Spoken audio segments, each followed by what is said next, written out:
like we've come to the end of the road. There's no point in running away now. I'd rather sleep until the storm is gone.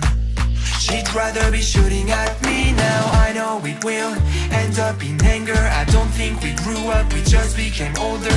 She's aiming her words, ready to fire. I don't think that bullets will bring back desire.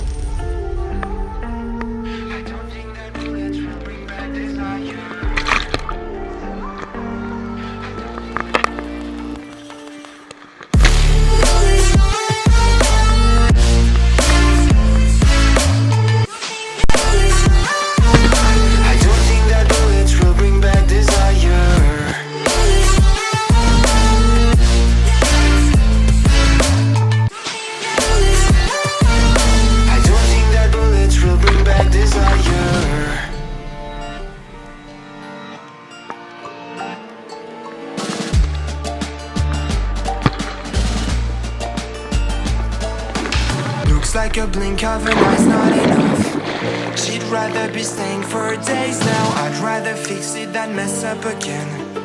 She'd rather be burning it all now. I know it will end up in anger. I don't think we grew up, we just became older.